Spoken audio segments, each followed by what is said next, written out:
Welcome to another episode of Sawdust Nation Podcast with your host, Nick from MPG Creations, Nat from Nap's Nutty Works LLC, and myself, Josh from North Country Woodworking. But today we have a special guest, Matt from Voeltner Woodworking. Start off with him to see what's in his shop. Matt, what's up? Hey guys, thanks for having me on. So yeah, I got a lot going on. I think as all of us do. Right now, I've got a big built-in project for a laundry room that I'm working on. So, but it's so freaking hot out there. It's taking me twice the amount of time to do what would normally, I should be able to knock this thing out in a couple weekends, but, it's just nasty out there. So I've got that going on and, some other smaller projects, trying to get the laser dialed in. Nick was helping me out with my laser, trying to get that thing going because the tube went out, and so I had to replace the tube and all that. So yeah, as usual, too much work and not enough time or air conditioning to get it all done. I think what we really wanted to hear about was that reel you made. Oh, that's what you want to hear about. That's what we want to hear about, superstar. Dude, this thing has been insane. So I think it was the end of June. I hit 10,000. So I've been on Instagram for a long time. And for about the last year and a half, I've been really just trying to put out content and trying to get better at content. And I watch a lot of guys who say, put out quality content. And then I watch other guys who say, it doesn't matter what you put out, just put out something, just press record, or whatever. Yeah. It's the one that I put the least amount of effort in. And Isn't that the way it always works? So yeah, I was listening to you guys last week and I was just cracking up because it was, I think, one of you were saying that, yeah, you spend, Nick, I think it was you that said you spend hours on putting a video together and editing, and you're like, this thing's going to just freaking rip. And then you get 20 likes or something like that. And then the one that I posted was actually supposed to be part of a bigger clip or a bigger montage type thing. And I was feeling lazy, and I think it was late. And so this is July 1st. I posted this. And so it was just one sweeping shot of the cleat wall that I did in the shop. And I put the ironic part about it is the audio.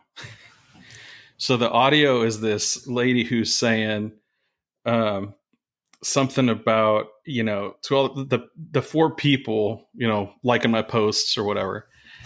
And so next morning I wake up and I don't even know how many thousands of views it had.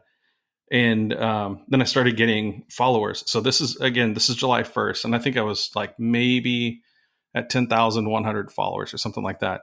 Yeah, we had talked about it. We had just talked about how many followers you had. And then... Yeah. And so then all of a sudden, every time I opened my phone, it was 100 new followers. It was just insane. And I couldn't tell if it was related to that post, but then if I went back and look at the insights of that post, I think now it's at 800,000 views. 831,000 views, bro. Jesus. Nuts. Yeah. And it is by far the least amount of effort that I've put into any single post. And you guys were talking about hashtags last week. And what's the optimal number of hashtags? So I used to put in a bunch of different hashtags, and then I follow this guy. He's kind of annoying, but he's got some good insight. Brock Johnson. It's Shalene Johnson's son, and I don't know. He was saying something about post 2 hashtags or something. So I was like, let me try that. So I had tried that I think a couple posts prior to that, and they had done fairly well. And I think on that particular post, I think I only had 2 hashtags on it. But my understanding, and I've been following a lot. Think Media is one account that I follow. If if you're interested in like growth, YouTube growth and stuff like that. So think media, talk about Instagram and YouTube and stuff like that. And I'm finding out that it's not necessarily the hashtags that Instagram is looking at. They're looking at your, like, what is in your post. They're consuming, like, if you're saying anything, they're looking at the comments. And so I think why that post did, I mean, I'm rambling, huh? But why that post went so well was because people were saving it. They were bookmarking it because it was something that was useful for them. And that generated the algorithm to push it out to more people. So when I started and I went through and looked at the insights, it was a lot of people bookmarking it right off the bat and a lot of people sharing it. And so that tells me that it was something useful that somebody can use. And it's, now that I look back at it, I'm like, yeah, I probably would have bookmarked that too. Because I mean, it shows something that I would do in my shop. I mean, obviously it's my shop. So, but you know, I start thinking about all the stuff, like as a consumer, what do I bookmark? What do I share with people? And so I think that's why that post did so well. That's the long 5-minute version. It makes sense. So 19.2 thousand likes, 324 comments, over 830,000 views. And then to continue your streak, man, like not even 6 posts later, you get like 90,000 views. And then you get like 24K, 30K, 72,000. Dude, you're slaying it, man. As far in our terms, you know what I mean? Yeah. I mean, it sounds weird. Like I wish I could take more credit for it. Right. But again, it was a really simple post. It wasn't anything that was like earth shattering. You know, I thinking about the posts that I do a lot of editing to. You know, some of my stuff in like a 15-second clip, you'll probably see 15 different camera angles. So I just try to like I find like if I post something that has anything longer than a 3-second clip, it doesn't do well. So I just do things that are really fast. And Josh, you talked about that last week too. The attention span of the user. The biggest issue that, I mean, like what you said is absolutely, like, it makes sense. You're looking at what people want to see and do for their shop. That is like, that makes sense. But how do you capture that in 3 seconds and hold their interest? Like, that's the challenge, bro. It is the challenge. You did it perfectly with the reel that you did. But do you have like a plan moving forward? You don't have to give away your secrets, but do you have a plan moving forward of like how you plan to do that? Because like that's a challenge. 3 seconds worth of material to generate and have people want to, you know, keep. I've been known to captivate in 3 to 5 seconds. I'm just saying, but not necessarily on Instagram. No, I don't mind sharing any. I mean, I don't believe like somebody's not gonna not follow or like my stuff because they follow and like your stuff. If you do exactly what I do, then great. I mean, you're probably going to pick up a totally different audience because it's how Instagram works. So I don't mind sharing any of that. That's why I, was talking with you guys. I was like, yeah, I'm happy to come on and talk about this like weird thing that happened. Yeah, definitely. I do have a strategy going forward. I want to make sure that in the first 3 to 5 seconds, there's something there that will get almost like a teaser, or maybe show a small portion of the final product and then like splice to how I did it. I've shot most of the content for like the next week or so. I shot it last week.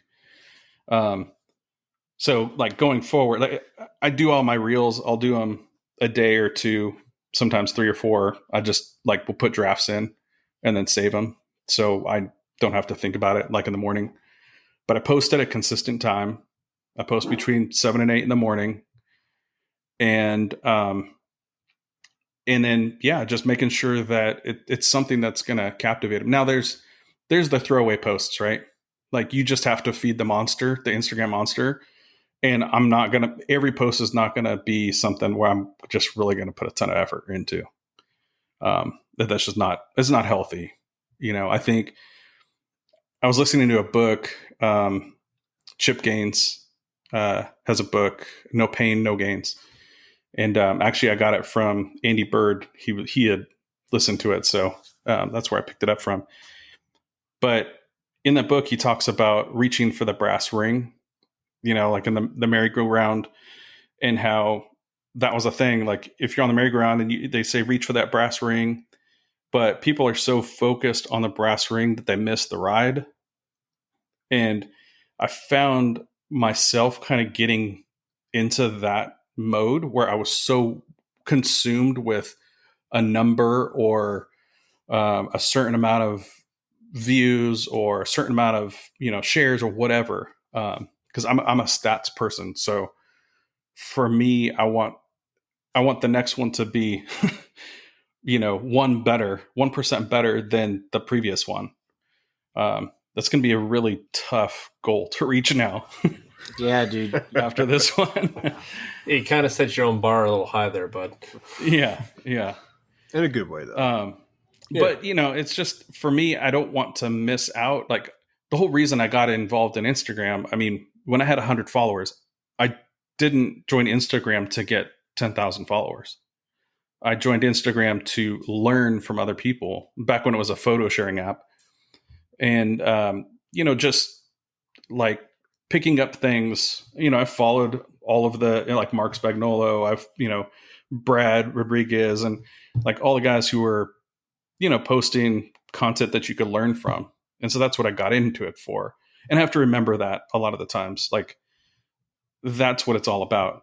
Of course, now it's changed. The dynamic has changed, right? Because a lot of us have got brand sponsors and things, and it's because of the content that we post. So then there's like a whole like multi-level, process to Instagram where there's, part of me just wants to scroll and be entertained. Part of me wants to go and learn and think of new creative things that I can incorporate in my shop. And then there's the other, part, which is keeping brand, sponsors happy. So, just to recap your followership, and I hate to keep like pounding on the numbers here, but 2 weeks ago, you were sitting at 10K. And in this span of time, you're now at 21.1 thousand followers.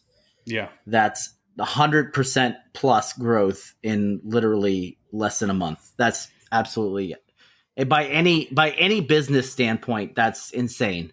Yeah. Yeah. There was 4 days where it was 1,000 plus followers. That's crazy. It was nuts. Yeah. Can I borrow a couple? I'm playing. No, I think you're hitting it right on the head. It's easy to get down a path where you're trying to get followers, trying to get the likes, trying to get, content out there.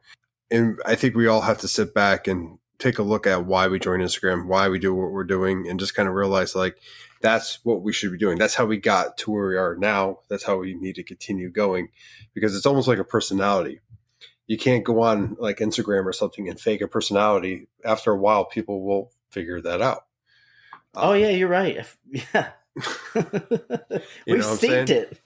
Yes. Multiple times. If you're true to yourself and true to your craft and what you're doing and why you got into it, much like yourself, you're going to, it might take a little longer, but you're going to see success in the end. And it's going to be more natural, and you're going to be able to balance it, I think, a lot more than you're trying to rush the process, if you will. So I see it like, Josh, that's a part of the dynamic here on that, but the other part of it is if you really think that like you have to set a goal for yourself, like I want to be an influencer, so that's part of my business, right? Which I am not. But Matt, is, right? So once you're an influencer, it is now part of your job to create content, and it's now part of your job to think dynamically about what you're putting out into the, regardless if it's Facebook, Instagram, YouTube, whatever. And it's a responsibility of that business. So aside from making the coffee in the morning and going out into the shop and, fulfilling orders, which I'm sure, Matt, you have orders lined up, right? Yeah. But you also have to, you cannot forget about that part of the business, because it is now part of the one of the pillars of that business. Mm-hmm. So what do you think about that? Yeah, I mean, I have a lot of thoughts going through my brain. I think the followers, what I've noticed, things have changed for me. So before I had 10,000, the way that I saw people with more than 10,000 followers was that these people, people find value in their stuff, right? Which is true, which is why they got the followers. But then there's something like this that, I mean, yes, it was something that people found value in, that particular thing, but gaining 10,000 followers off of this one post, the chances that a lot of those people are going to be returning engagers in my content is a very slim. I think that, you look at accounts that have 50, 60, 100,000 followers, and you look at their content and they have 200 likes, 300 likes. And so I think I had this misperception that people who had a lot of followers would have a lot of engagement. And then that engagement would then just generate more followers and things but I think my perception has changed on that. Because of this, I've looked back at other people who I've been following for a long time, and I've been looking at their content and seeing the same engagement. Now, Nick, you mentioned, the other one that did 90,000 or whatever. I think that was the one that has a similar concept to it. I have to go back and look at it. But I think that one was also about the cleat wall. So that might be my internet's weird on my phone, so I'm trying to see which one it is. But but look at me over here, 220 views on my reels. That's terrible, dude. Oh no, this was the other one that got 90 was the router sled. Oh, okay. Yeah. Let's see, 90K. So, yeah, I was thinking it was the other French cleat one. Oh yeah, so you got no rhyme or you got the reason. router sled. Yep. And of course, that one's not monetized. A lot of that, I think, is for that router sled. It's just satisfying to watch that go. It scratches an itch that people don't know they have until they get captivated by it. Or Right. ASMR type stuff. Yeah.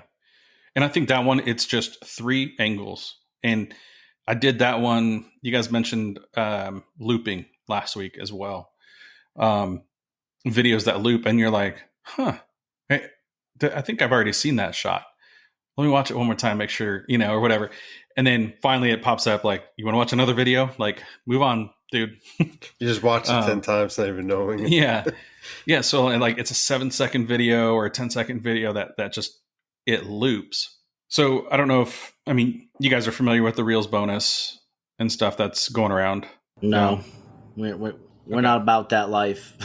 Should we talk about it? Sure. Bring it up. So a while back, Instagram rolled out a Reels bonus, and the goal was to get people to post Reels because they wanted to be competitive with TikTok and YouTube Shorts. That's what people are saying anyway. And so they are incentivizing creators to post Reels. So before that, I had only posted maybe 1 or 2 Reels, but I got a notification one day that said, hey, we're doing this Reels bonus. Would you like to sign up? And I was not at 10,000 followers. I maybe I was at 5 or 6 or something like that. And I'm not monetized on YouTube yet. So I was like, hey, an income stream? Yeah, I'll take a passive income stream. I'm posting content anyway. So I signed up for it. The bonus was I had to get 1 million views on all the reels that I post in a 30-day period. So in total, 1 million views. Wow. I think that I got maybe 100,000, maybe 200,000, but the bonus was big. Like the bonus potential was big. And the first month I did it, I out of that 200,000 views or whatever happened, I don't remember what the number was exactly. I got $350 from Instagram for the 1 month.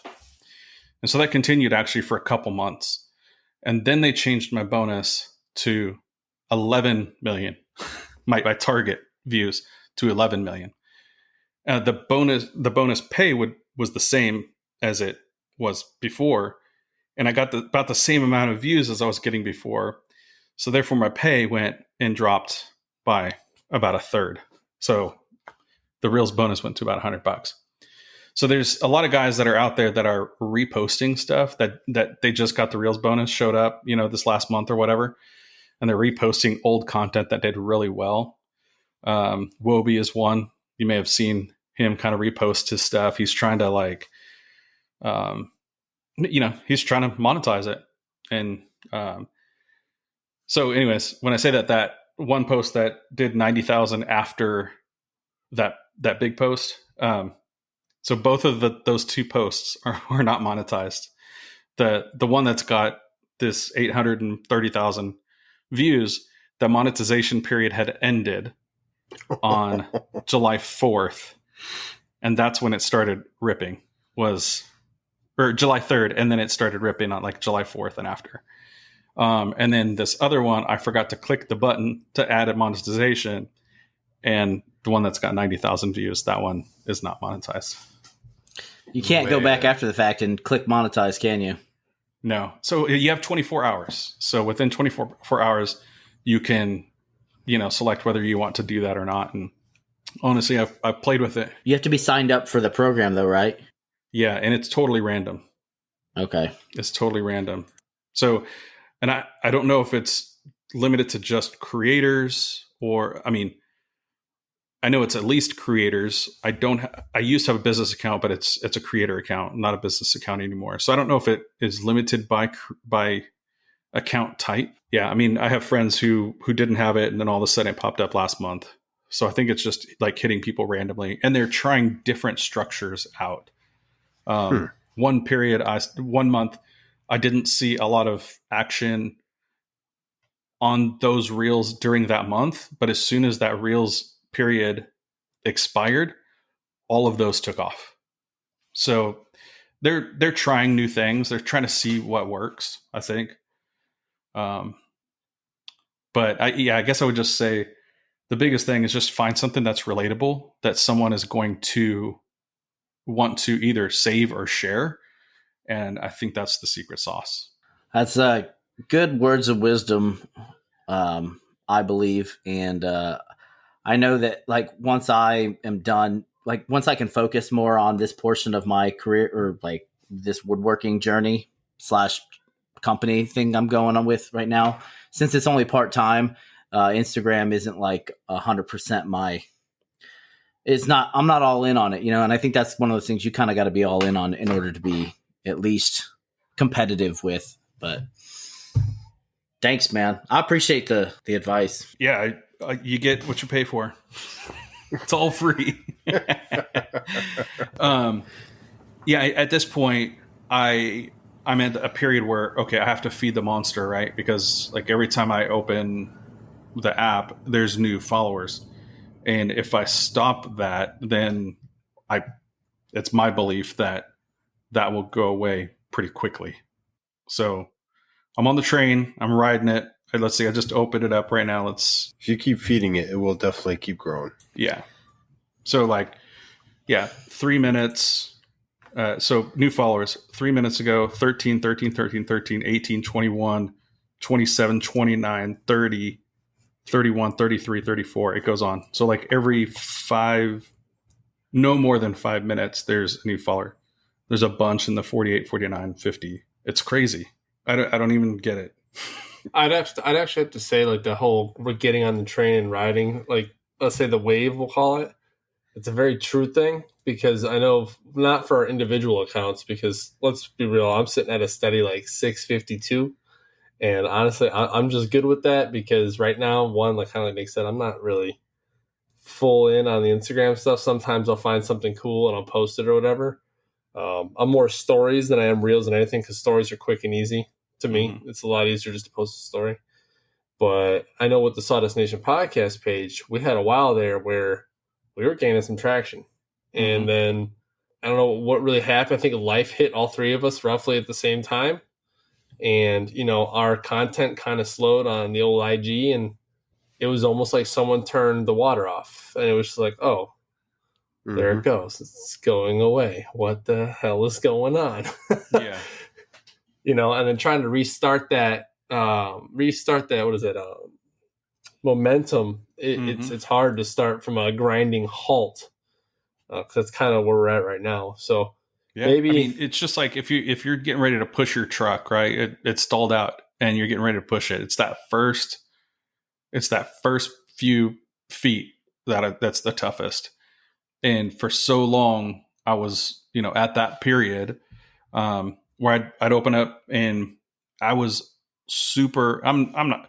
There are people who are like, I don't care about the numbers. It's not about the numbers for me, dude. It's about the numbers. Like, you know, like there are people who just truly just don't give a crap, right? But pretty much everybody that I talk to who's like, I don't care about the numbers, if we're talking about it, then they care about the numbers. Yeah. Right. Like that's just how I feel. If we weren't having a conversation about it, then I would know they really don't care. Right. Yeah. But I was not afraid to admit it. I was super obsessed about the numbers. And if I woke up and I had 5 fewer, then I started looking back at my last few posts. What did I do wrong? You know, why are the Instagram gods mad at me? You know, whatever. And so then I'd be like, oh, okay, well, maybe it's about engagement, right? So let me go and engage with other people. And that didn't do anything. So now I just engage with the people who I just truly enjoy following their stuff. And you guys. Oh, I feel special. He's like, I enjoy the people I enjoyed being around, and then you guys too. But I had to do that. There's you guys. Three. Just kind of obligated. Have you ever like, I hate to make this whole thing about social media, but have you ever been staring at your follower account and you watch it change in front of your eyes to go like you lose followers? You're like, oh, yeah. What the F? Yeah. Yeah. I mean, and that's the thing is like, you find yourself so like engrossed in the numbers that, you know, everything else just seems to like you lose sight of the whole reason why you're doing it. Right. Yeah. And I think, so if you think about network, right, like so this is social networking.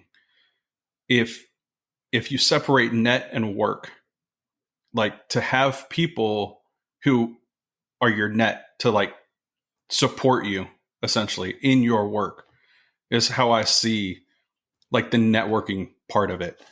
And, you know, there's a handful of guys that I regularly comment on their stuff, and because I believe in them, I want to see them succeed. And then they feel the same way about me. And so they reciprocate. There are guys that I know, like if I come across their stuff and I make a comment on their post, they're immediately going to go and reciprocate.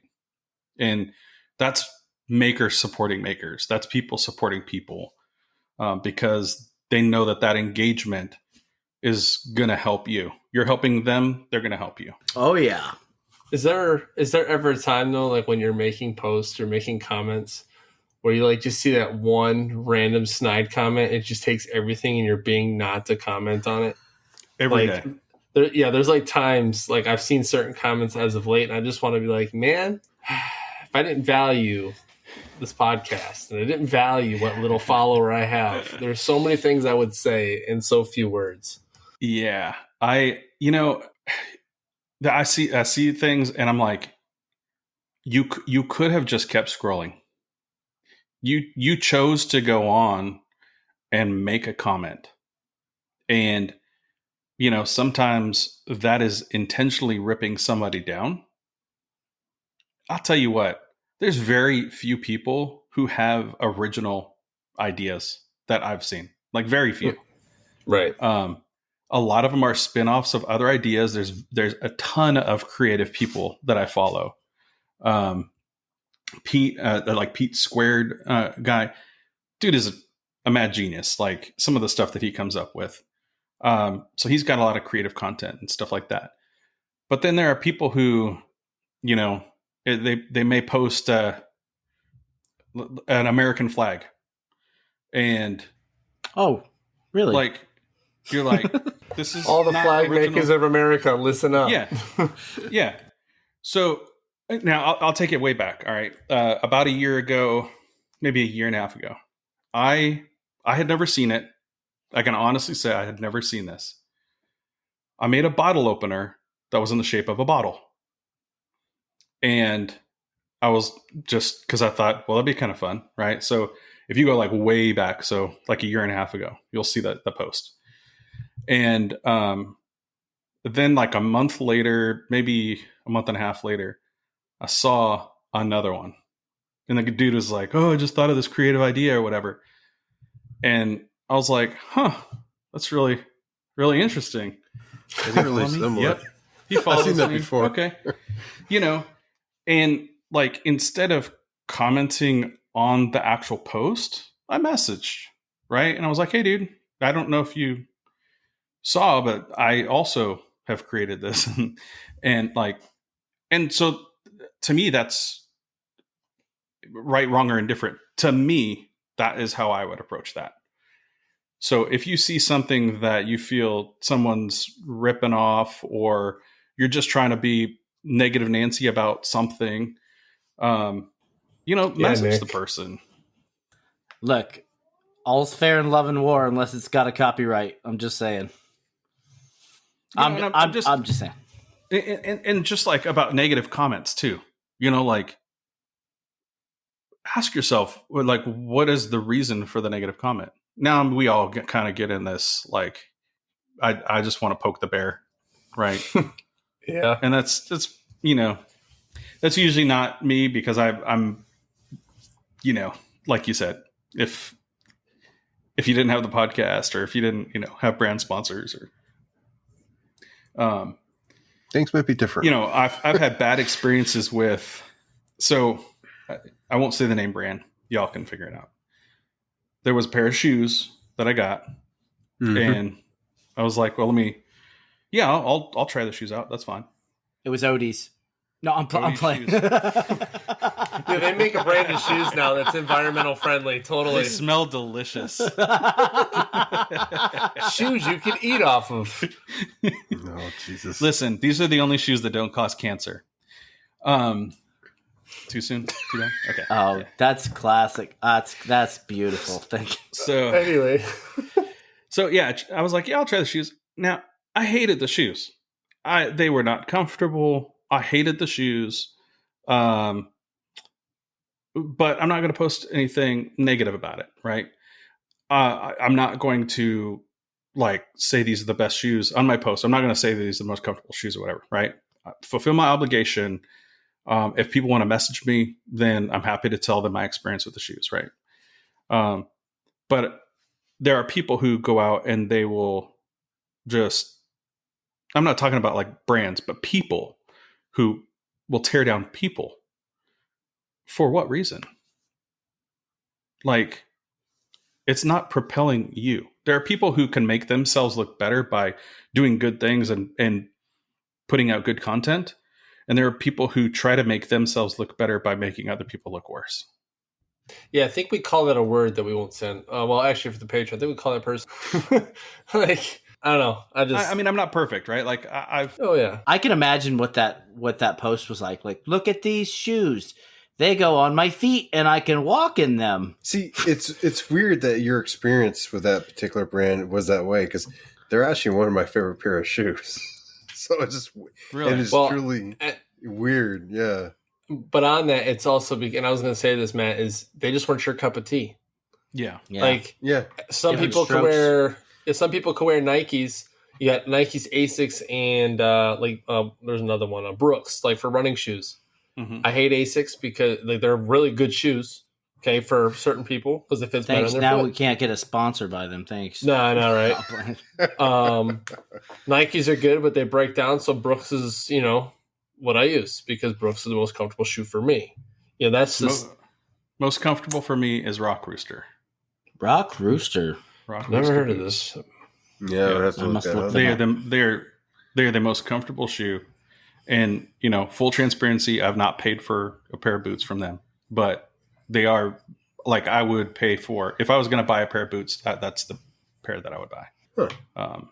Might have to give it a try because I need some shop boots that aren't military boots that have been in existence for 13 years now. Yeah. That's one of the reasons I like that particular brand that he tried out was because I could wear them in the shop and they breathe. And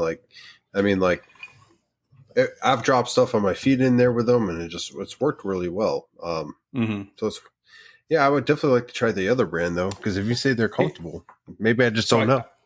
I do have I got a replacement pair because the ones that I had, I've destroyed. You blew them up, didn't you? I'm not saying the brand. But they are sending me a different pair, and I opted for the boot style instead of the tennis shoe. And so maybe maybe it's just that particular pair. I got the pair that, you can twist up and things like that. We got the same pair. So for me, that wasn't, but yeah, it's, I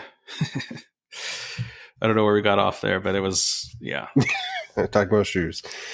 Well, we were talking about just the commenting in general, like just ripping people down. Like you're not going to go rip a company down just because you didn't have the most, 100% best experience. It's not going to be for everybody. Basically, how we operate as the Sawdust Nation podcast and our personal profiles, we've all kind of agreed the same thing, and it goes along with what you're saying. It's basically if we like something, we're going to talk about it. We're going to sit there. We're going to say what we like about it, what not. If we don't, you're never going to hear anything about it whatsoever. Again, YouTube, I don't know if I don't really want to get on a huge tangent there, but on YouTube, I had seen Mark Spagnolo. He did a video about miter gauges, right? And the miter gauges, how they were, here's the ones I recommend. And then he gave at the end, he said like, here's 2 that are do not buys. And one of them I happen to own. And so I was like, well, I totally disagree with your assessment of that.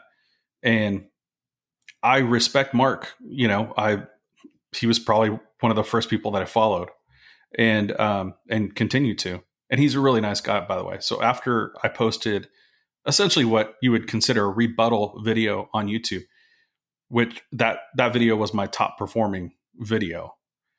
But I was trying to be respectful to him in that video and saying, hey, look, I respect his opinion and things like that. I think that's like to me, right? And that may be wrong. That might not be for everybody, but for me, you can agree, you can disagree with somebody and you can do it in a respectful manner. And I call it tact. Yeah. Yeah. Or you can go on and just rip somebody on their post and then just like mic drop and walk out, and to me that's not tactful and that's not genuine. Well, I mean, maybe it is actually, that's really genuine. It's genuine to the person you are. Yeah, but no one learns from those mic drop moments. So sometimes you might just ill-educated. Yeah. And that's what your response to his video was perfect because you gave another perspective. People were able to see what you liked about it on, someone that's been using it longer and, it might drive them in a different direction. I like stuff like that. I'm not looking for everyone to agree on the same product. I mean, Nap, Nick, and I, we agree that, certain products we like better than the others. But I mean, like, there was an episode or two ago we talked about different finishes, and Nap and I were disagreeing about which one we like better. And that's okay, because you know what? Things change. I like a different finish currently than I did back then. I mean, like, but we are all allowed to have different opinions, and that helps everyone else grow. Having one opinion and all agreeing about the same thing is boring. We're not here for that. Here's what I can't stand about so-called influencers, right? There's two parts to this, but for one, if you pick a finish or you pick a product and you like, oh man, this stuff's awesome, right? And the next week you post another product that's the same thing, but it's a different brand. You're like, this is my new favorite product, right? And then the next week it's another product. But I mean, like, these companies are giving this product to you, and it's like, it's visibly, it's visually, you can go back and see through people's feeds. Like, look, like, are you just pandering now? If you get something from a company, you should be telling people that you got that from a company. It should not be absolutely thing. It should be, I got this from. But I wouldn't be telling. So what I would do with it, if I was in those shoes, right, and companies were throwing product at me, and if it was the same product that I got, like same style product from another company, I would highlight the benefits of that in that post. I would be like, look, this stuff's awesome, blah blah blah. But I wouldn't be like, this is my favorite product, because it just becomes disingenuous after a point, and people just stop listening because they realize you're essentially becoming a to the brands who are trying to buy you as an advertiser. And I hate to use that word, but I mean, that's what happens a lot of times. Oh, and then another thing is like, and there's a big brand, there's a big influencer out there, and I'm not going to mention her name, but like, what do I have? Like, I don't have any business like taking your advice for like antacids if you're a woodworker, or you know what I mean? Like, stuff that has nothing to do with being a woodworker, you're pushing on Instagram or on YouTube or whatever. It's like, come on, man. Whether people like it or not, when you reach a certain actually, it doesn't even really have to do with follower count, because there's a lot of, like, I started working with tools today when I think I had like 2,000 followers, right? And so it really doesn't matter on follower like count, but at some point you become a representative, and people will only take, for example, Mark Spagnola's video, right? There are people that watched that video on YouTube, and they took his word for it and said, I will never buy those two brands, without doing any research, because people are lazy. And so, like, they won't click over to my video. They won't click over to Stumpy Nub's videos. To get a different viewpoint. These are the same people that watch the same news channel and don't get the other viewpoint, right? And I mean, I find myself guilty too, right? Like, it was only Fox News during the election or whatever, and I wouldn't listen to the other news channels because it would just make me angry. And I think people do that with reviews and stuff. They take people's words for it, right? Which is why the whole sponsorship or brand affiliate thing is so powerful, because if they can get a few key people, then the masses will follow that wave, right? So the same thing like with the whole, Odie's thing, right? As soon as we don't know what you're talking about. Yeah. No idea. Yeah. So, I mean, there were like 3 or 4 brands that popped up out of the woodwork, pun intended. And now those are the brands of choice for certain people. They seized the moment. Yeah. So that's absolutely a brilliant marketing strategy, is sweep up the fallout. I tried doing it with the pencil clip thing, and that just didn't take off. What, to clip it? I don't know if you saw my reel, but you can use a lot more than just pencils on that clip it. That's right. I need to repost that. I'm going to repost that this week. That's a good one. Yeah. So Thanks, Clip It. thanks, Voeltner Woodworking. Yeah, thanks, Voeltner Woodworking. Router on his head. I don't recommend it, but you can clip a router to this clip it. That's hilarious. We need part 2. Yeah, Part I'm two. gonna go bigger. I'll put like industrial size equipment on there now. I'll put my I'll like stick my head on my saw stop with the clip it and like thanks, Voeltner Woodworking. I never lose my sauce. But my favorite On your part, sander, and then you start spinning around the sander. So at the end of that video, I lost the clip it. Did you know? Nice. Did you notice that? I seriously lost the darn clip it, and then I was moving the shop furniture, like the shop around. It's and I'm on like, your router. It fell in between my outfeed table and my table saw, so into the abyss of like sawdust. So You find a lot of stuff there. Yeah. I know, pencils. There's All stuff. 50. There's another maker out there that I came across, and I was like, what the hell? I don't make those in white. And Oh no. yeah, there's another one out there. Oh, really? Oh. Yeah. Isn't your So stuff I was patented now? You I should messaged him. I didn't post anything publicly. I didn't be like, wow, that would have been what other people do, right? Like I would go on my pencil clip account and publicly post on their account about, wow, this is exactly the same thing that I have a patent, pending for, that I paid a lot of money for. Wow. And yeah. So I message and it's like, oh yeah. Oh wow, you do have it though. That's a good design. Like didn't see it before. And this person's friends with a lot of people who I've given them to, who have posted about them on it. So they took notes and did their own thing. Yeah. I could have saved them a lot of time and research and development. I put You could have licensed it to them. a lot of hours in that. That's rough, man. Well, it'll be interesting. That's okay. At some point, if they go for sale, then there'll be a cease and desist. It's fine. I like your style. That's why you get a patent. That's true. Nice and neat. Yeah, the patent was filed 2 years ago. Well, a year and a half ago. Little over a year and a half ago. Still waiting for a trademark for our stuff. It's still pending. Yeah, it takes Still a while. pending. It does. Yeah, mine's sitting right here. Your trademark? Nice. Nice. Got the gold seal right there. Yeah, You should laminate that. You need to laminate it. Well, I just redid your logo, so you're gonna have to resubmit. That was classic. I wish we inside could share joke. more. We I can't. wish we could share more, but So let's show what we all are doing in our shops in 10 minutes and go. Nap, go ahead. Since you just woke up. Whoa. Yeah, no, so to be fair, before the podcast, we started a little late, but nap was, you guessed it, napping.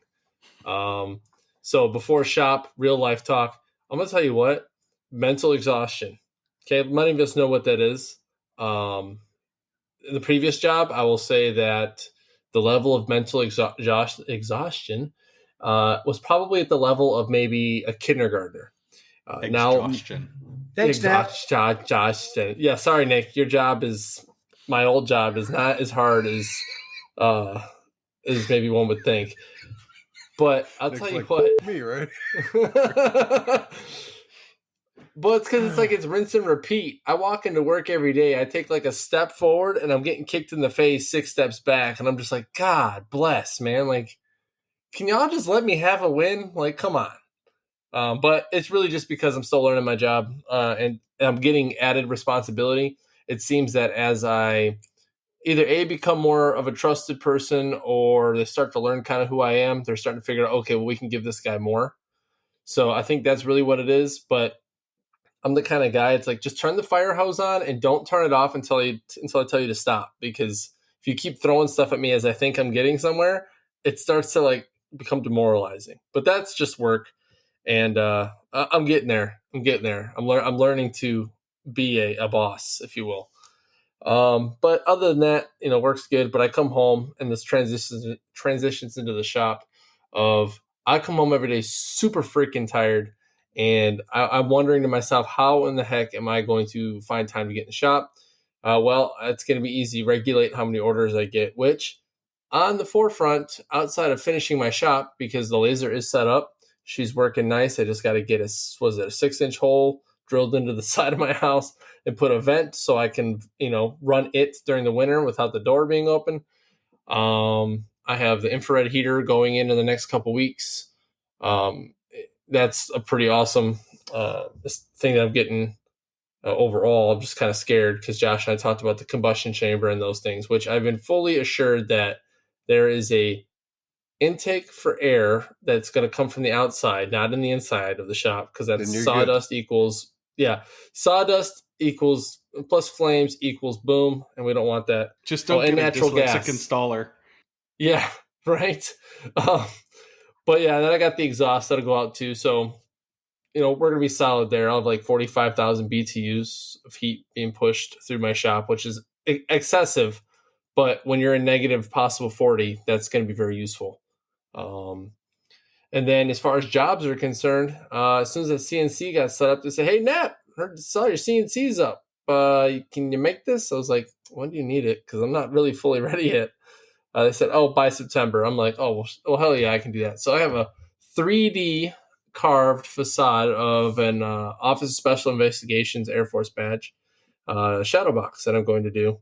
And that's going to, make its way to wherever. I don't remember where this is located. It just happened to be a guy that I knew from a military school who hit me up. And honestly, I don't know where he's at these days because he's in one of those jobs where it's like, I can't tell you where I'm at. So it's going to be interesting figuring out how I'm going to ship that to this person. How do I get one of those jobs? I know, right? And then the second one's just is a K-bar plaque, something I've done in the past. They just asked if I could do it within 30 days, and I said, yeah, that's easy. And I said, it's going to be out of oak though, because I'm still in the midst of going to Bismarck and picking up my the wood that I'm going to need to actually run the business up here. And on the forefront of business work, I am filing for my foreign entity here in North Dakota. So what I found to be the most efficient for me, and I could be wrong, could be ill-informed, maybe a little uneducated on this, but I'm in my readings, in order for me to make this as seamless as possible, foreign entity is probably the best bet because one, I keep my credit line that I have in Texas. I keep my history with Texas. I won't have to dissolve my business in Texas. It'll just be North Dakota recognizing that, hey, my business is a Texas business, but is going to operate in North Dakota and collect North Dakota sales tax. So let me get this straight. Anything outside of Texas is foreign? Correct. So let's say you... Yeah. I'm just saying that Texas is that great. I just picked up what you're putting down, and you're absolutely correct, sir. But yeah, so I'm gonna do that and get that finished. But I have to get what's called a certificate of good standing. So they got to make sure that my business isn't like not paying its taxes and things like that. So I gotta give them a call tomorrow and say, hey, how do I get this piece of paper that has a seal on it that says, hey, my business exists and I pay my taxes. So I just gotta do that, submit it, and go from there. It's actually more simple than I thought it would be for now, until I hit some kind of roadblock or some craziness, because it always happens. You think it's simple until I say, well, you got to sign this paper, route this to the president, route this to the Secretary of Defense, and then we'll get this back, and then we're going to go route it again. So I'm just waiting to figure out what that process is going to be like, tomorrow. But that's that. The shop is almost done. As far as machinery being set up, I have to do my saw stop outfeed table still. That's this weekend. I made one table and said, that's a win. Onefinity set up, that's a win. I can actually start making stuff, but I have to do the hard pipe for my dust collector. I have to do the flex piping to the machines. I might have to drop one more plug. Yes, I did wire my own garage, and my house isn't burnt down yet, so I must have done a good job. And that was pretty good. You saved $1,100. Yes, actually, by doing it yourself. So yeah, actually bringing it back to that, I spent after rebates, because by the way, Menards, gotta say, Not a fan of box stores, but Menards, you're 11% rebate. Let me tell you. It's the best thing ever. Is there like an aftermarket? Is there like a black market for those rewards, or is it tied to your like phone number? Can you it's like tied to sell your phone? those? Oh, I don't know. Maybe I could probably give. You actually just submit a ticket, and it literally sends you a gift card. Can you gift them? I should say. I think actually no BS. I think you can, because they literally just send you a gift card that says, "Hey, here's your credit for your Menards rebates." So legitimately on the electrical work, I spent, I think, $568, I think is what the total was for for all of the stuff that I bought for it. Now take 11% of that. That's coming back to me, and that's what I actually spent. So it's pretty solid considering. And you put in twice the electrical outlets that you needed, right? I think so. We'll see. Still evaluating. Before I put the drywall on, I will definitely be making sure that I'm set. And to be fair, Matt, when you said this, I was like, no, I got enough. I need like 2 more. So I'm probably going to drop 2 more. What about putting, so I have a friend that, and I'm totally still in your segment, but I have a friend that when they flooded in Houston, we have a lot of flooding and stuff. When they flooded and they ripped the drywall out, he ran PVC piping through, so that way, like through his studs, so that way if he ever had to run a cable or whatever, speaker wire or something like that, I don't know if that'd be worth it, but probably not worth the for me at this current juncture where I'm at and being done. It probably wouldn't worth it now, but there is one instance where this will be worth it. It's behind the drywall drops, maybe, I don't know. We'll see, because the drops I have to do are behind drywall, which is why I avoided it like the plague, but now I have to do it.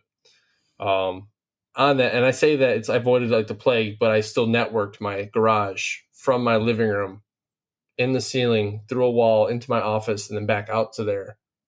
Yeah, that was a very interesting task. But shop's going good, boys. I actually am surprised I have 2 orders already. Like seriously, I'm actually very surprised. I'm not even fully set up yet. And I've got 2 orders that I'm going to push out by the end of this month.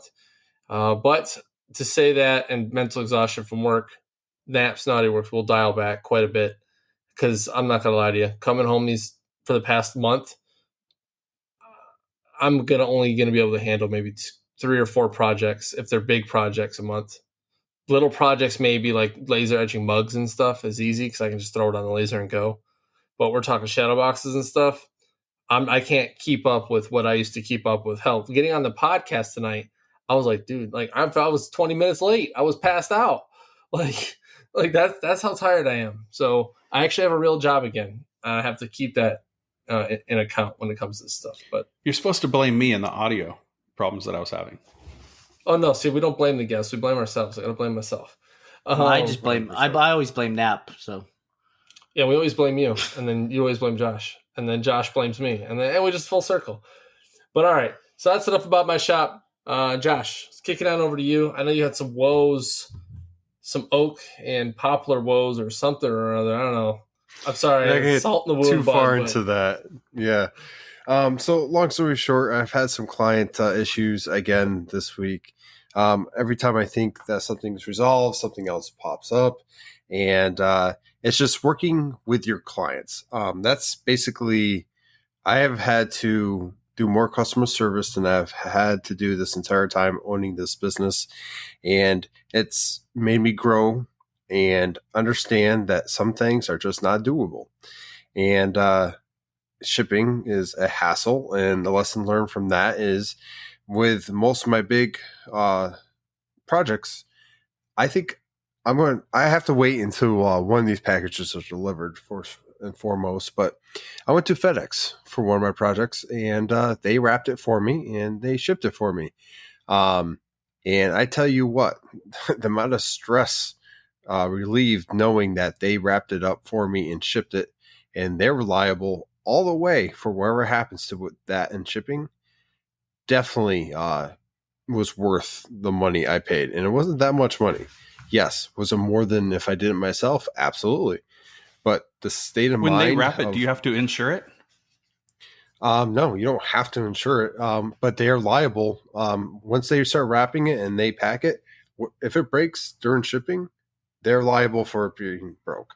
So, like, I recently had a project that I shipped and the handle broke, and I worked it out with the client, and we came to an understanding.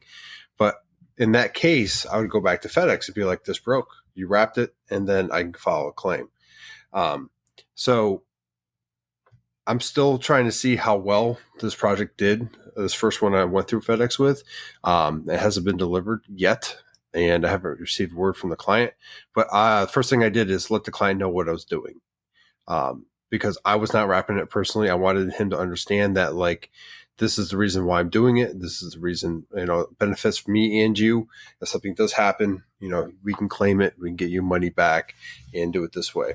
Will I do it in the future? Well, it depends what happens this go around, and I might include it in my pricing with a small explanation of why. Because it is additional. I did pay for a shadow box that was like, I don't know, say 32 by like 19 by 6 inches. I paid $24 for them to wrap it up and then $60 to ship it to the destination. So at $24 gave me a peace of mind, and I was happy all day, because every time you ship something, I'm always dreading it. I'm always wondering how it's going to show up. And if it does show up broken, if I'm going to have to redo it or, work at something out with the client. And, that's going forward. I would like to do more shipping. It just makes sense. The clientele around here are great, but there's more out there. Everyone needs some kind of woodworking at some point. So I'm hoping that it works out. And if that's the case, then we're going to go down that road. Do you do like Ship Nerd or Shipping Easy or anything like that? I use Shippo. Okay. They do not have FedEx on there. So if I continue to go with FedEx, I might, I'm going to have to do it in store because they're the ones packaging it. So, but I mean, I was right there when they did it. They put a lot of bubble wrap on there. They seem to be doing a pretty good job. I was pretty happy with how they packaged it. So, and they had the appropriate size box for it, which we've all had to deal with. I'm pretty sure at some point. The size of the box matters. Yeah, it does. If it fits appropriately. But yeah, I don't know. It was definitely a new experience, and it was all generated from a convo I've had with my dad. And he's like, because I was talking about shipping and some of the issues I've had recently. And he's like, FedEx wraps your products and insures that. And I'm like, no. So I called, and they do. So we'll wait, and I'll let you guys know the next episode, basically how that went. But going down into the shop, essentially, I had some last-minute projects. I knocked those out. I had 2 16-inch challenge coins. I knocked them both out pretty fast. I did a walnut version of this before, but the engravings on walnut, they're great, but I really wanted them to stand out this time because of I'd had to do a wolf head, and I really wanted that to pop. And I really liked the black acrylic with the cherry, and I really like doing those. I'm hoping they come back, and I get to do many more. Yeah, so I got those. I have a Pokemon card I'll be doing. It's going to be like 18 by 13. I'm basically making that from scratch, and it's one of their Marines. They have the stats for and everything like that, and the ranks and all that. And for their, I don't know what they call it, like the power thing in the corner, I put a red crayon. And yes, I was gonna say, yes. Like, where's the crayons involved? Because, like, is it a crayon or what are we going on here? I think it's penguin something there. But I did a mock-up, and I sent it to him, and we'll be discussing a little bit more details. But that's actually due Friday, so I'm hoping I get the rest of the information so I get carving on that. But that's going to be pretty cool. It's something unique I haven't done before, and I don't think I've seen many of. So I'm excited about that. Again, client issues. I had a client reach out at the beginning of the month, and they're like, hey, how much is this? I gave them 2 options. They said, hey, I'll get back to you. They got back to me today. It's within 2 weeks of the project. I charge extra for that, and they were surprised by that in the taxes. So I had to explain that, and it might be partly my fault because they've ordered from me before, and that was before I went legit in LLC, and I didn't really have to collect taxes at that point. So I explained that. Boards ever get paid for? Actually, one didn't. They want to hold off on. I am making one set. I got the vinyls in and everything. I'll be doing that this weekend. Like everything cut. It just needs to be put together. But yeah, I mean, so I got a whole bunch of projects. I got 2 due tomorrow. Totally separate orders, but they're both in this shape of New Jersey. Plaques, and one's a charcuterie board. And then I have that Pokemon due Friday. I have this weekend. I like to get that cornhole board out of the door, and then I have possible shadow box orders and some leather work maybe coming down the pipeline. Does it have zippers involved? Yeah, are you making a mask with a zipper on it for the mouth? See, I knew you guys were going to shoot with that, but no, it's going to be actually a binding for a book. So I'm going to do some laser engraving on it, and then try to hook them up with a binding for a book. So binding and leather. Got it. Yeah. Yep. It's gonna be fascinating. I might do it live. Do we have to pay into the Sawdust OnlyFans? Yes, actually. Did you create that account, Nap? I heard you were. I did in fact, because I started with the leather bounding stuff about you guys should be Patreons. Yeah. That's what I'm talking about. That's what I'm talking about. You want to be in our Sawdust Nation podcast swimsuit calendar? Oh yeah, that's the thing. We'll come. I need to put a few more pounds on first. We release in December. Oh my god, any he's hairy like a moose that we've had is going to be on the calendar. Nobody can pull that off like Lefty though. You need Lefty in that calendar. Oh my gosh. Yeah, everybody. That'd be awesome. We should probably do something stupid like that at some point. But. With Daisy Dukes on, like. Well, only Patreons get the calendar. Yeah, you gotta hang it in your shop. It needs to be proof. I'd have to put it over my Jackman one. Oh, yeah. Your Hugh Jackman calendar? Yeah, I got my Hugh Jackman. We have a lot going on in the shop and a lot coming up. The biggest thing is I want to try to do new stuff. I'm trying to get into the market where someone comes out with the idea of something not original. I try to work it where it's still what they want, but maybe something they didn't think about. And I'm trying to set up the website. I'm almost done to launch it. It's just hard to launch something, especially when I want to do so much with it. But at some point, I'm just going to have to launch it and start building as I go as well. And that's where most of my projects are going to go for like posting and stuff.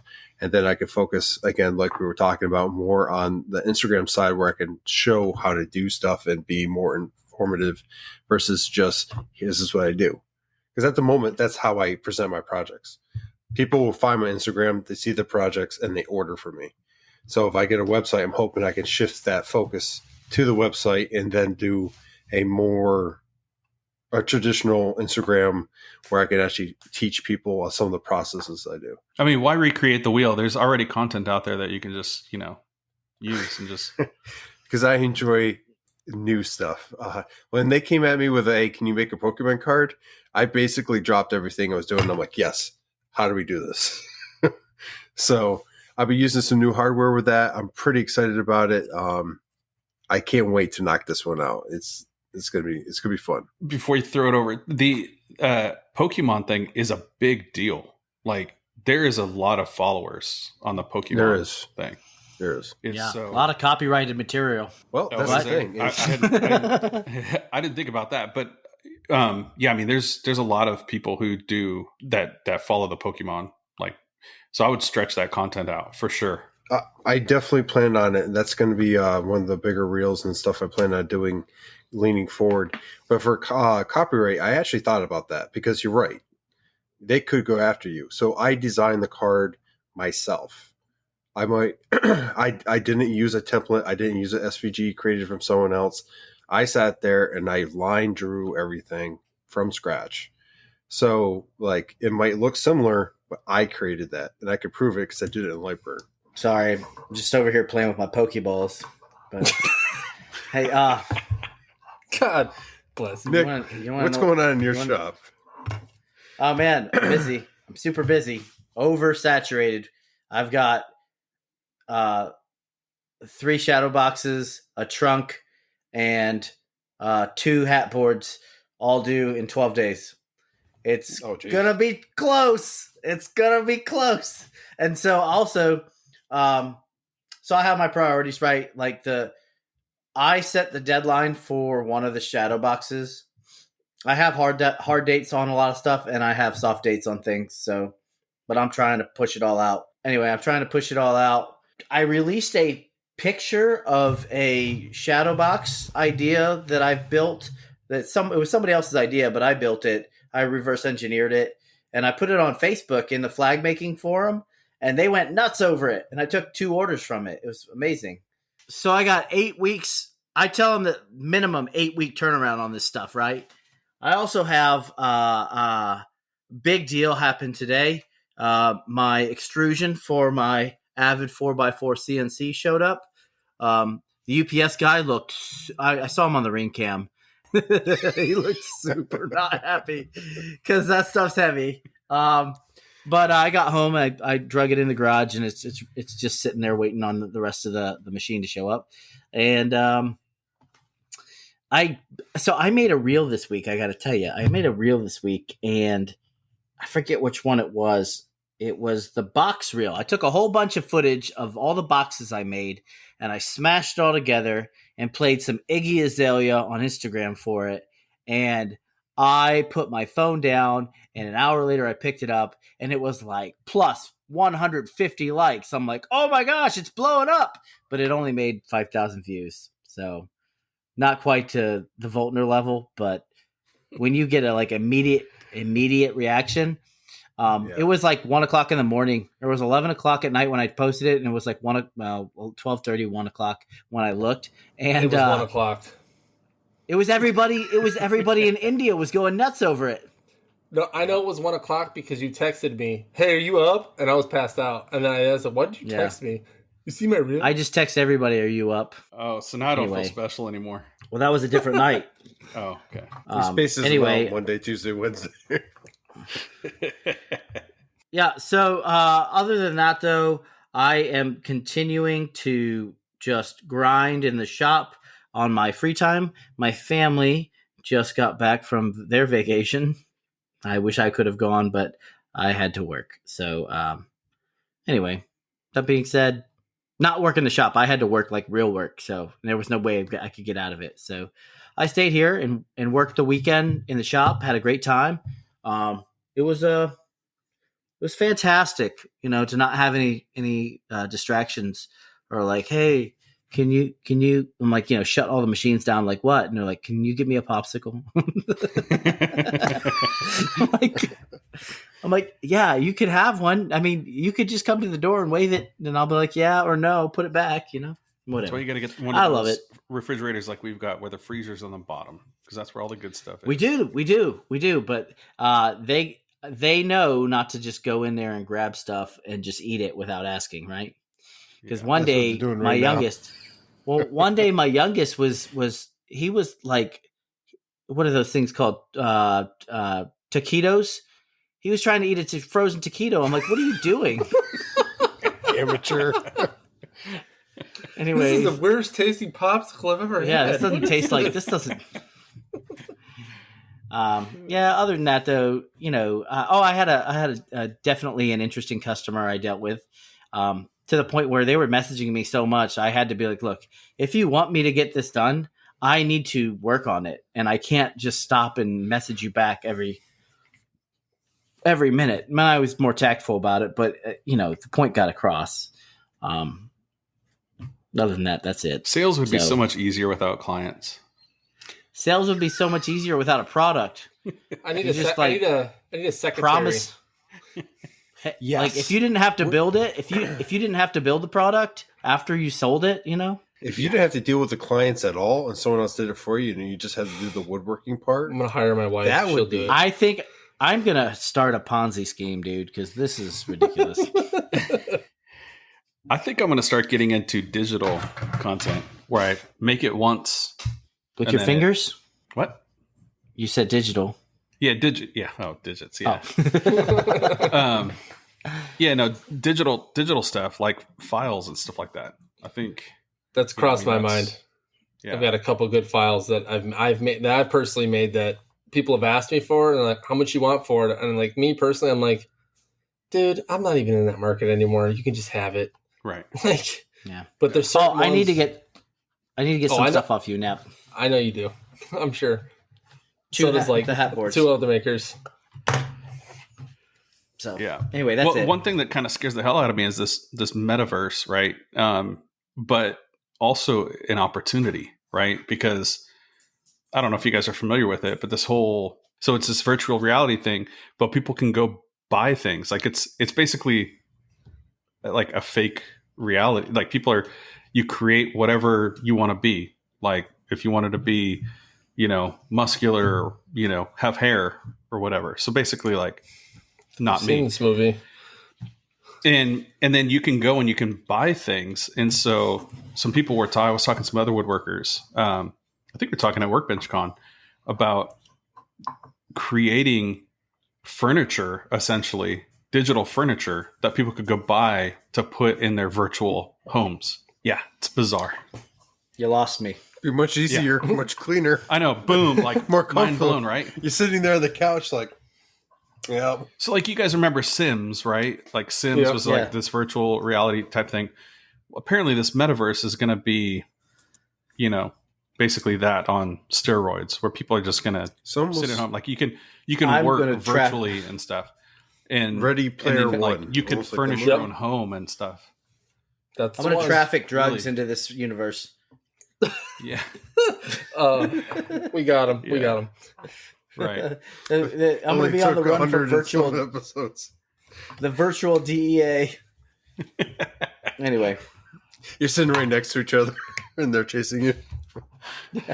I could actually make a really nice dovetail or something, virtually, but try to do that in, the real shop. It's not as easy. Well, man, it's just mind blowing. But I think we should wrap this one up. It's a long one, but a good one. Speaking of a digital universe, if you are in the market for some aftermarket CNC parts, head on over to the digital website, PwnCNC.com, and check out all the cool stuff that Daniel has to offer. The spindle kits are looking mighty fine. And for 10% off your order, use promo code SawdustNation981.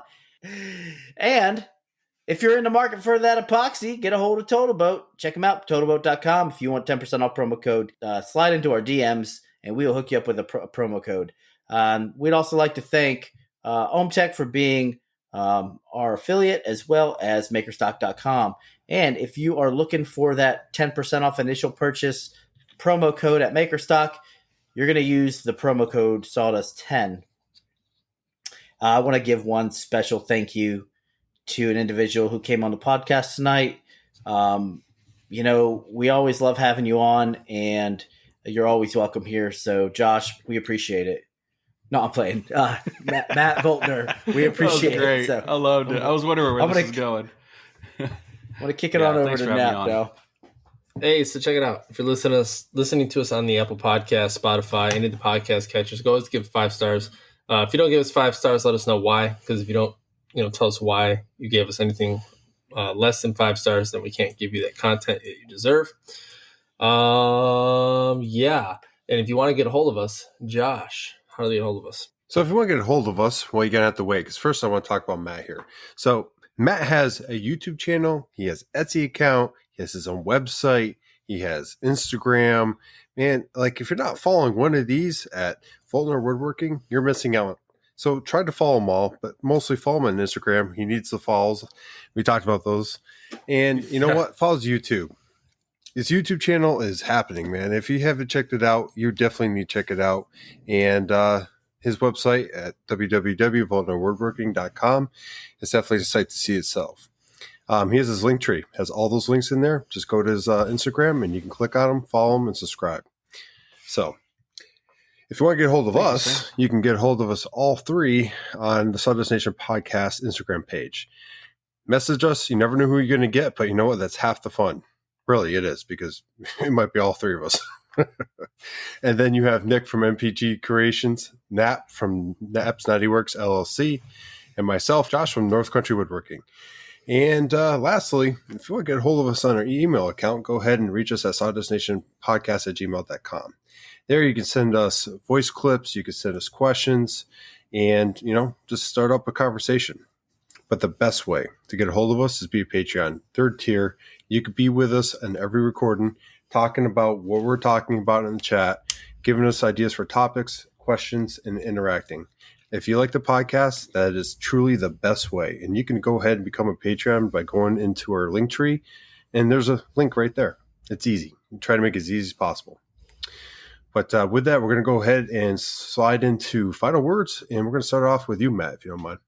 Yeah, thanks for having me on, guys. Always love hanging out with you guys. And at the end of the day, I got lucky on this thing, right? And I think it can happen to anybody. And so, I'll ride that wave and appreciate you guys talking about it tonight. And if anybody has any questions, they can reach out to me, and I will probably not have the answer right away, but I'll find the right person who does. It's half the battle. Amen. Mm-hmm. I mean, I think, you get imposter syndrome sometimes, right? Yeah. So, I'm not an expert in all that, but anyway, thanks for having me on. I know Nick's got a joke that he wants to tell us. Oh, he will. Don't worry, he will. Do I? So then, ahead, I guess it's me. I think it's my first time doing this, so I'll keep it short and sweet though. So hey, guess what? We're a part of this thing they call the makers community, and we're out there to help all makers. But if you want to give your contribution, be a part of that makers community, help folks out. Don't bring them down. Bring them up. Bring them with you, because everyone has like minds in this maker community, but just different perspectives maybe. And that's how we make this better. It's just by expanding on our knowledge and reaching out and putting people in touch with the right people. So just keep helping each other out and taking care of folks, because that's what this is about. Nick. Well, like always, take care of yourselves and each other. Josh. Thank you for joining us for the 108th episode of Sawdust Nation Podcast. Matt, thank you for coming on from Voeltner Woodworking. It was truly a delight to have you on the show. Make sure you're turning us on when you're making coffee in the morning, when you're going to work, at work, when you're mowing the lawn, or when you get into the shop and get to make your bottle openers. Anyway, make your bottle openers. Your original bottle openers. But with that, Sawdust Nation Podcast is signing out. Go make some sawdust, and Sawdust Nation Podcast out.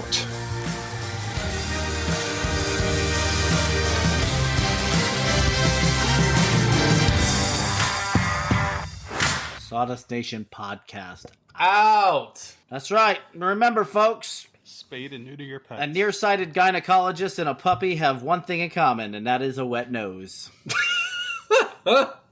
And remember, folks, the only difference between an oral and a rectal thermometer is the taste. How does he know this? Tastes like corn. It tastes like corn. Cut. Don't let him go any further.